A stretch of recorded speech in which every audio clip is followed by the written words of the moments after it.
नमस्कार, राम राम। हमारे YouTube channel देशभक्त की इस सीरीज आओ ज्योतिष सीखे में आपका स्वागत है। हम बात कर रहे हैं भावों की। किस भाव से क्या देखते हैं। जब हम अपनी जन्म कुंडली देखते हैं या किसी जातक की जन्म कुंडली देखते हैं, तब हम किस भाव से क्या देखते हैं। इसी भाव की देखने की सीरीज में हम 1 से लेकर 8वें भाव तक देख चुके हैं। पिछली वीडियो में हम पढ़ चुके हैं। अब हम देखते हैं 9वें भाव में, जिसे कहते हैं 9th हाउस। 9वें भाव में 9वें भाव से हम क्या देखते हैं। 9वें भाव भाग्य भाव होता है। 9वें का 9th हाउस 9वां भाव भाग्य का भाव होता है। इससे हम अपना या जातक का भाग्य देख सकते हैं। धर्म का भाव होता है, कोई व्यक्ति कितना धार्मिक होगा वो 9th भाव से देख सकते हैं। मुक्ति का भाव होता है कि जैसे कब मुक्ति मिलेगी आत्मा को, मतलब ये कि जो 84 लाख योनियां हैं, जीव जंतु पेड़ पौधे मनुष्य भूत पिशाच किन्नर देवी देवता सब बनने के बाद कब इस आत्मा को मुक्ति मिलेगी, जो फिर दोबारा जन्म नहीं लेना पड़ेगा।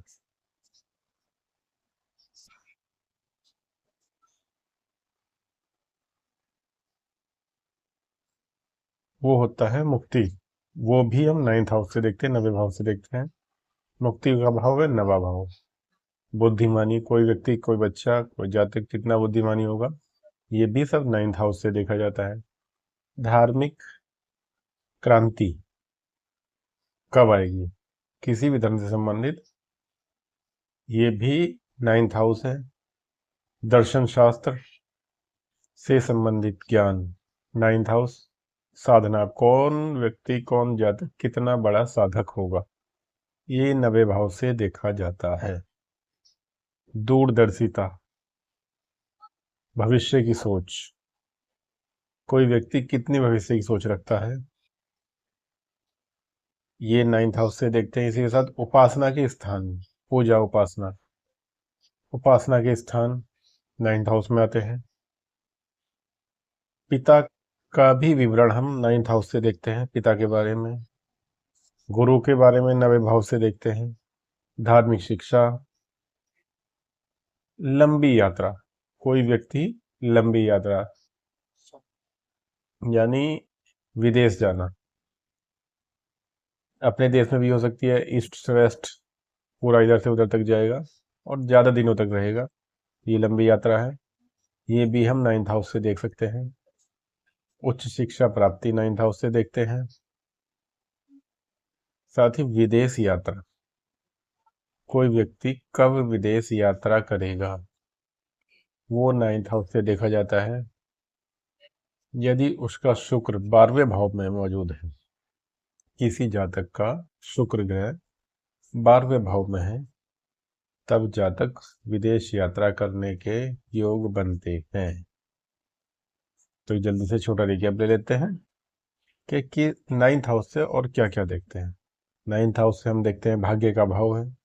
धर्म, भाग्य, मुक्ति, बुद्धिमानी, धार्मिक क्रांति, दर्शन शास्त्र का ज्ञान, साधना, दूरदर्शिता, उपासना के स्थान, पिता गुरु, धार्मिक शिक्षा, लंबी यात्रा, उच्च शिक्षा प्राप्ति या उच्च विद्या प्राप्ति तथा विदेश यात्रा, ये सब चीजें 9वें भाव से देखी जाती हैं।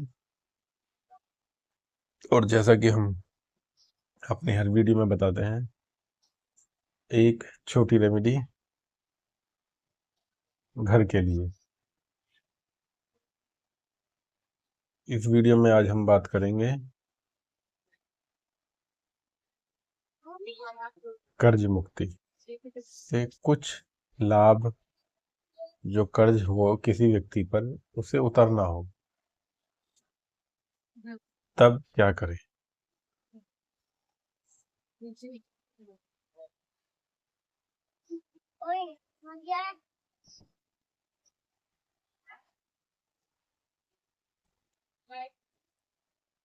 बात कर रहे थे हम कर्ज मुक्ति की। जिस भी जन्म में हमने किसी से कुछ लिया है, पिछले जन्मों में लिया है, तो वो देना पड़ेगा। पर पैसा आने के रास्ते खुल जाएं, जो आ रहा है वो अनावश्यक रूप से खर्च ना हो। इन चीजों का कॉम्बिनेशन बन सकता है। तो क्या करना चाहिए हमें कर्ज मुक्ति के लिए? कि प्रत्येक सोमवार को, ये सभी जातकों के लिए है, सभी के लिए है, किसी विशेष व्यक्ति पर लागू नहीं होता ये नियम। किसी विशेष कुंडली वाले पर ये नियम लागू नहीं होता कि आपकी कुंडली इस प्रकार की है तो आप ऐसा कीजिए, इस प्रकार की। तो ये जो उपाय बताया जा रहा है ये सभी जातकों पर सभी पर लागू होते हैं ये उपाय। तो बात करें उपाय की। सोमवार के दिन भोले बाबा के मंदिर में जाकर आपको प्रत्येक सोमवार को दरिद्रीय दहन स्रोत का पाठ करना है, और ये पाठ लगभग 1 वर्ष तक लगातार करना है। प्रत्येक सोमवार को करना है, लगातार करना है, इसमें कोई बीच में गैप नहीं होना चाहिए। जाइए मंदिर में, भोलेनाथ के मंदिर में, भगवान शिव के मंदिर में। यदि आप अर्पित कर सकते हैं तो नीले फूल या सफेद फूल, नीले और सफेद फूल अपने साथ ले जाइए, अर्पित कर दीजिए। और आपको, जी हाँ, यदि आप सोमवार के दिन प्रत्येक सोमवार को 1 वर्ष तक लगातार दरिद्रीय दहन स्रोत का पाठ करेंगे तो आपके ऊपर, किसी भी जातक के ऊपर जो कर्ज है वो धीरे धीरे उतरना शुरू हो जाएगा। आपको 1 वर्ष किए गए इस दरिद्रीय दहन स्रोत के पाठ का प्रभाव भी दिख जाएगा 1 वर्ष में। सबसे ज्यादा कर्ज मिलता कहाँ से है? शनि भगवान देते हैं। छठा भाव कर्ज देता है। छठा भाव कर्ज का भाव है, क्योंकि छठा भाव बीमारी का, रोग का भाव है, शत्रु का भाव है और गुप्त शत्रु का भाव है, इसलिए छठा भाव कर्ज देता है। पर यहीं आप यदि दरिद्र दहन स्रोत का पाठ करेंगे 1 वर्ष तक तो कर्ज उतरने की पूरी संभावनाएं बन जाएंगी। अगली वीडियो में मिलेंगे। 9th हाउस हो चुका है 10वें भाव के संबंध में। 10वां भाव कर्म का भाव होता है। फिर बात करेंगे, तब तक के लिए नमस्कार, राम राम। नमस्कार, राम राम। हमारे YouTube चैनल देशभक्त की सीरीज आओ ज्योतिष सीखें में हम बात कर रहे हैं भावों की, कुंडली के 12 भावों की, यानी किस भाव से क्या देखते हैं। तो हम 9वें भाव तक कर चुके हैं, 9th हाउस से क्या देखते हैं। अब हम बात आज करेंगे 10वें भाव की, कि 10वें भाव में हम जन्म कुंडली से क्या देखते हैं, 10th हाउस में क्या देखते हैं। 10वां भाव है कर्म का भाव। इससे हमारे इस भाव से हम अपने कर्म, जातक के कर्म, किसी व्यक्ति के कर्म का देखते हैं। इसके साथ साथ क्या देखते हैं, और कर्म के साथ साथ, कर्म के साथ आपको आदर कहाँ मिलेगा, कितना मिलेगा, ये हम 10th हाउस से देखते हैं। सम्मान कितना मिलेगा, प्रतिष्ठा कितनी मिलेगी, आदर, सम्मान, प्रतिष्ठा, ये सब कर्मों के आधार पर मिलती हैं। कितनी मिलेगी, ख्याति, प्रसिद्धि, सफलता कितनी मिलेगी। इसके साथ साथ आपके उच्च पद, यदि किसी जातक का को देखना है कि उसे उच्च पद मिलेगा अथवा नहीं, तो उसके लिए हम 10वां भाव देखते हैं। सांसारिक सुख मिलेंगे अथवा नहीं, सांसारिक कार्य विधियां, जितनी विधियां हैं, और नौकरी, सरकारी नौकरी में स्थायी होना। जो व्यक्ति संविदा पर कार्य करते हैं वो क्या स्थायी होंगे? क्या उनकी कुंडली में ऐसा योग बन रहा है कि वो स्थायी हो जाएंगे सरकारी नौकरी में या नहीं? ये भी हम 10वें भाव से देखते हैं। प्रमोशन, किसे कब प्रमोशन मिलेगा? कुछ अड़चन तो नहीं है, कोर्ट कचहरी वाली कोई अड़चन, किसी और ग्रह की कोई अड़चन? यदि है तो वो कब दूर होगी और कब प्रमोशन मिलेगा यदि आप सरकारी नौकरी कर रहे हैं तो? शासन, सरकार, ट्रांसफर हमने देख ही लिया। यदि कोई व्यक्ति राजनीति में है तो क्या उसे मंत्री पद मिलेगा? ये भी 10वें भाव से देखा जाता है अथवा नहीं? राजनीति में जाएगा या नहीं जाएगा ये तो अलग भाव है। यदि व्यक्ति राजनीति में चला जाता है, राजनीति में आ जाता है, तो उसे कब मंत्री पद मिलेगा? मिलेगा भी या अपने पूरे कार्यकाल में नहीं? ये भी 10वें भाव से देखते हैं। इसी के साथ साथ साथ कोई व्यक्ति राष्ट्रपति बन सकता है, प्रधानमंत्री बन सकता है। कोई व्यक्ति, क्या वो व्यक्ति राष्ट्रपति बन सकता है? क्या वो व्यक्ति प्रधानमंत्री बन सकता है? ये भी 10वें भाव से देखा जाता है। इसी के साथ साथ सरकार से प्राप्त होने वाले सम्मान। जी हाँ, क्या आपको सरकार से सम्मान प्राप्त होंगे? वो सब भी 10वें भाव से देखते हैं। 10th हाउस से देखा जाता है सरकार से प्राप्त होने वाले सम्मान के बारे में। तो जल्दी से फिर से, जैसा कि हम हर वीडियो में करते हैं, छोटा सा रिकैप 1 मिनट का होगा कि इसी भाव 10वें भाव से हम क्या क्या देखते हैं। यदि कोई लिखना चाहे तो कर्म का भाव है, कर्म देखते हैं। उसके बाद आदर, सम्मान, प्रतिष्ठा, सफलता, उच्च पद, सांसारिक कार्य, नौकरी में प्रमोशन कब मिलेगा, स्थायी नौकरी में स्थायी होना, और हाँ, मंत्री पद, किसी व्यक्ति को, किसी जातक को किस समय मंत्री पद मिलेगा।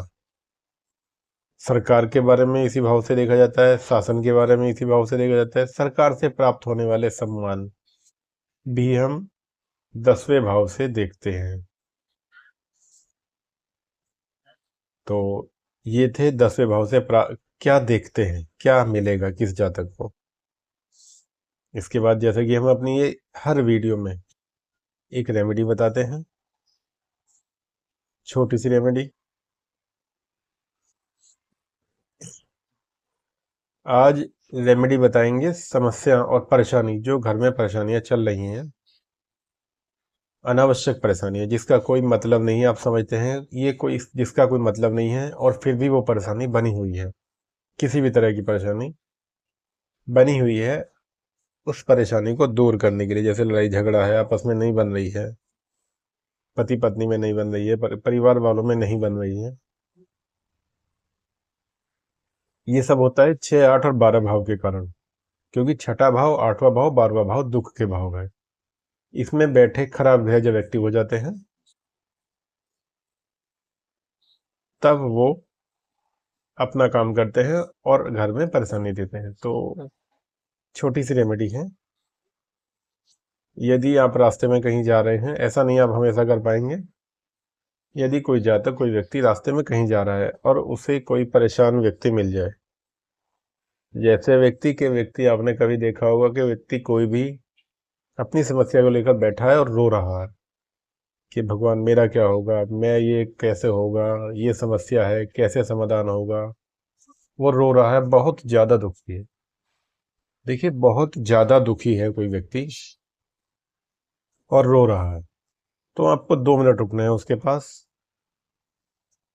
कुछ नहीं करना, वहीं खड़े होइए, परमात्मा से, प्रकृति से, परम पिता परमेश्वर से, जिस भगवान को, जिसको भी आप मानते हैं, आप जिस भी धर्म के हैं, उससे प्रार्थना कीजिए कि भगवान इसकी समस्या को समाप्त कर दीजिए, इसके कष्टों को दूर कीजिए, इसका पॉजिटिव इम्पैक्ट आपके ऊपर पड़ेगा।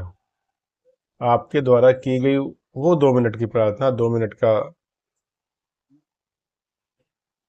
भगवान को दिया गया समय, इसका पॉजिटिव इम्पैक्ट आपके ऊपर पड़ेगा और आपके यहाँ जो समस्याएं आ रही हैं वो समाप्त हो जाएंगी। इसी के साथ यदि आप गौ पालन करते हैं, गाय पालते हैं, सबसे अच्छा समाधान है समस्याओं को निस्तारण करने का। यदि आप गाय पालते हैं, जब भी आप ध्यान रखिए, जब भी देखें आप गाय, अब देखें गाय जब खुश होती है, आराम से खुला छोड़ रखा है, घूम रही है, फिर रही है, नाच कूद रही है गाय, यदि इतनी गाय खुश है तो समझिए आपकी समस्या का समाधान हो रहा है। उसके कान में जाकर कह दीजिए, हे परमपिता परमात्मा, मेरी हे माता गाय माता, मेरी समस्याओं को दूर कर दीजिए, मेरे इन कष्टों को दूर कर दीजिए। जो भी कुछ आप बताना चाहें कान में बता दीजिए। और आप यकीन करके चलिए, ये तो 99% 99% ये फॉर्मूला काम करता है। यदि गाय खुश है, गौ माता खुश है, और आपने उस समय अपनी समस्या उनके कान में बता दी, समझिए आपकी रिक्वेस्ट सीधी उस परमपिता परमेश्वर तक पहुंच गई और आपकी समस्या का समाधान हो जाएगा। अगली वीडियो में मिलेंगे, तब तक के लिए नमस्कार। नमस्कार, राम राम। हमारे YouTube चैनल देशभक्त के इस सीरीज आओ ज्योतिष सीखें में आपका स्वागत है। जैसा कि हम अपने इस सीरीज में बात कर रहे हैं भावों से मिलने वाले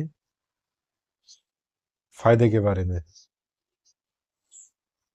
किस भाव से क्या देखते हैं, क्या मिलता है।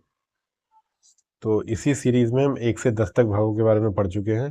आज हम बात करेंगे 11वें भाव के बारे में। 11वें भाव को आय का भाव कहा जाता है, लाभ का भाव भी कहा जाता है। तो 11वें भाव से हम देखते हैं उसकी आय कहाँ से आएगी, कितनी आएगी और किस प्रकार की आएगी। यानी किसी जातक के 11वें भाव में कोई ग्रह उच्च का होकर, अच्छी क्वालिटी का होकर बैठ गया है, तो उसे क्या देगा? इनकम, सोर्स ऑफ इनकम बढ़ेंगे, उसके आय बढ़ जाएगी। क्योंकि आय का भाव है, यहाँ अच्छा ग्रह विराजमान है, और जब तक वो विराजमान रहेगा तब तक अच्छे रिजल्ट देगा। तो व्यक्ति की जातक को आय कहाँ से आएगी, कितनी आएगी, लगभग ये कुछ सुनिश्चित नहीं होता, पर आय आएगी, होगा, प्रॉफिट होगा, फायदा होगा, धन आएगा। माध्यम माध्यम बनेंगे धन के। कोई अच्छा ग्रह बैठा होगा, चाहे वो आपसे कुछ भी कम कराए, बिजनेस कराए, अच्छी नौकरी कराए, कहीं दलाली का काम कराए। दलाली मतलब कोई चीज एक स्थान से खरीदी और दूसरे स्थान पर बेच दी, उसे दलाली कहते हैं। बीच का प्रॉफिट, मुनाफा। लाभ का भाव है, चूंकि ये लाभ यहीं से देखा जाता है। बड़े भाई के बारे में भी हम यहीं से देखते हैं। इच्छाएं,